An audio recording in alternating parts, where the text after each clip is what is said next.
The story opens on the racetrack, centered on a driver named Sonny Hayes who is locked in a high-speed duel. Pissed at being overtaken by a rival teammate, Sonny pushes his car to its absolute limits without touching the brakes.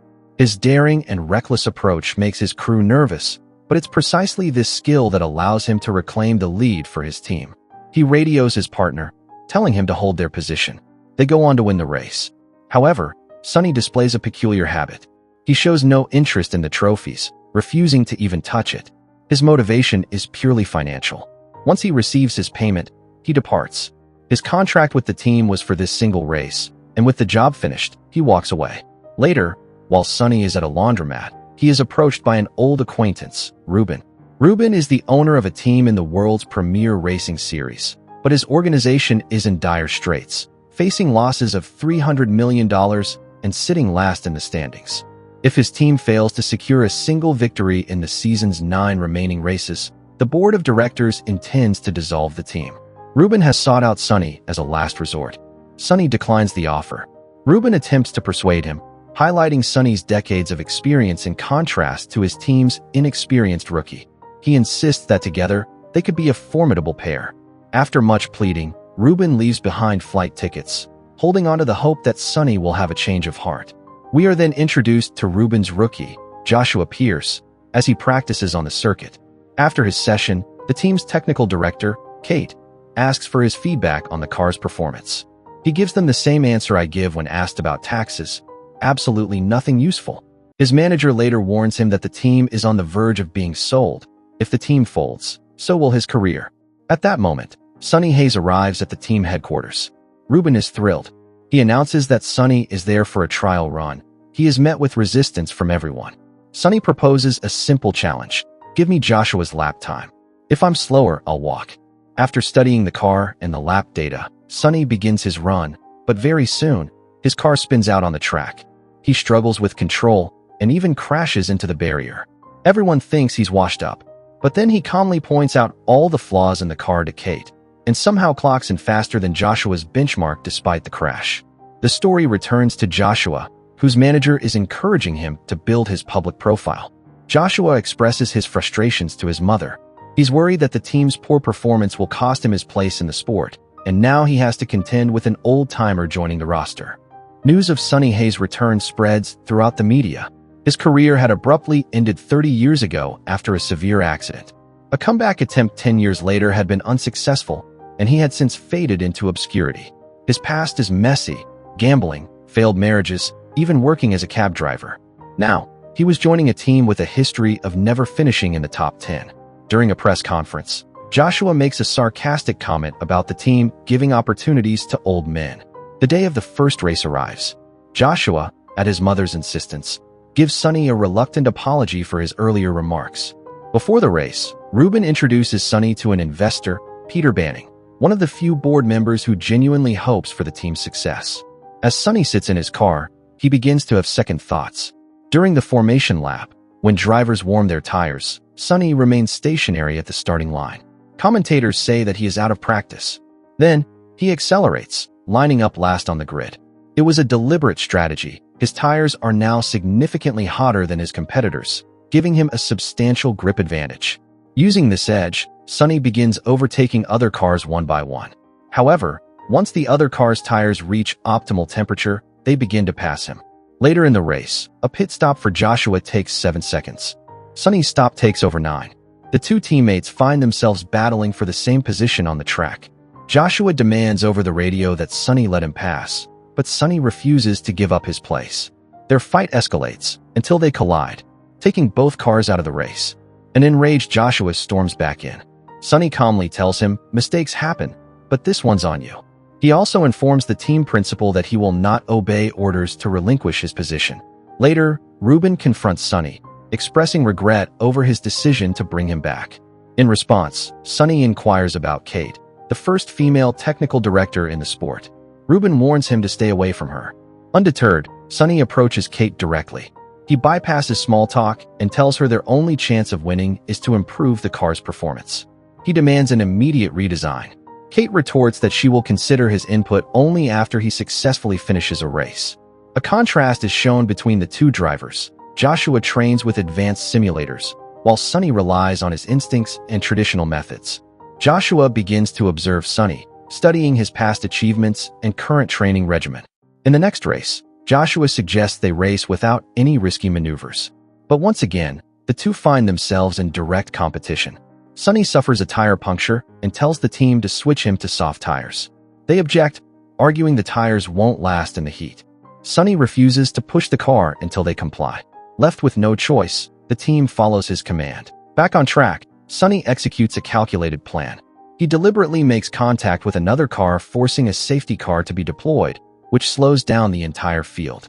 He pits for a new front wing, returns to the race, and repeats the tactic. This second safety car creates an opportunity for Joshua, who is running in 10th place.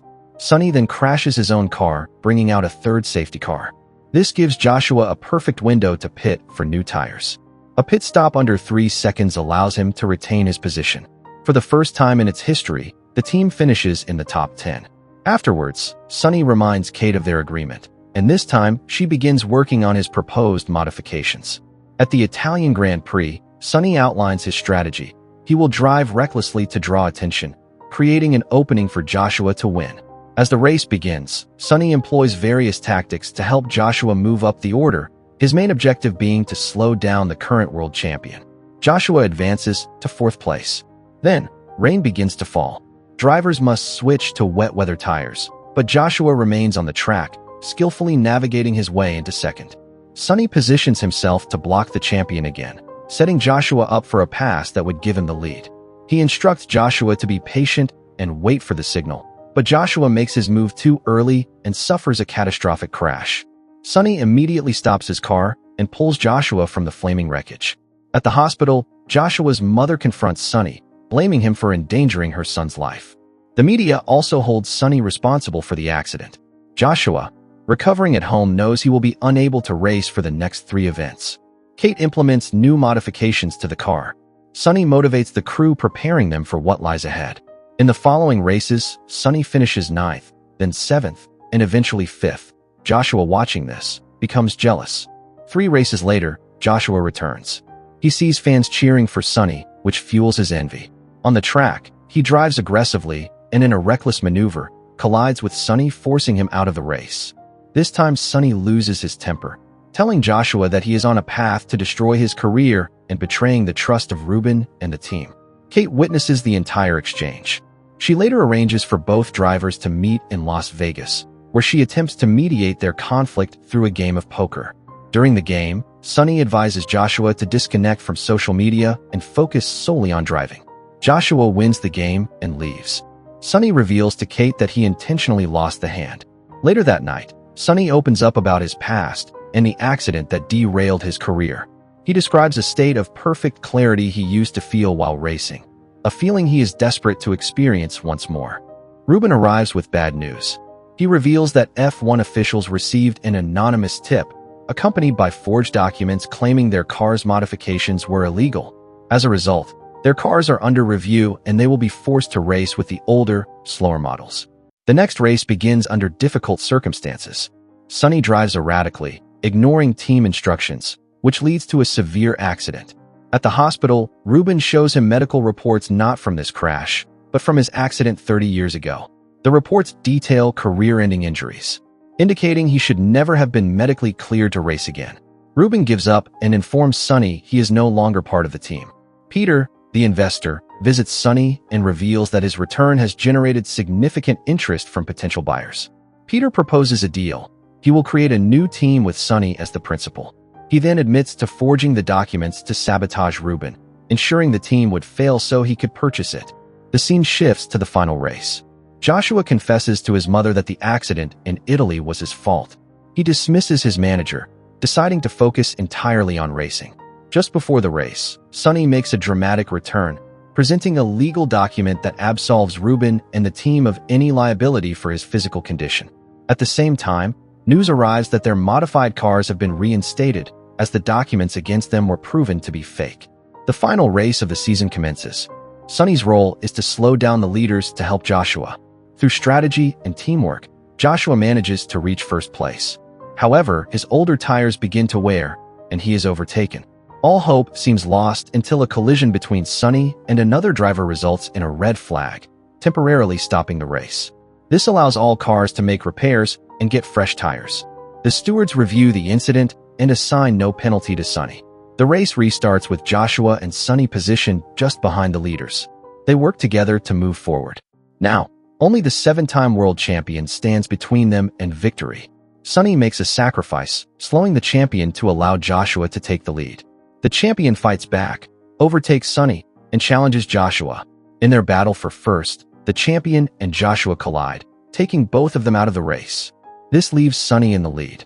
In that moment, he finally experiences the feeling of peace and clarity he had been searching for. He crosses the finish line, winning the race. The team is victorious. Ruben's ownership is secured for 3 more years, and Peter's plan is foiled.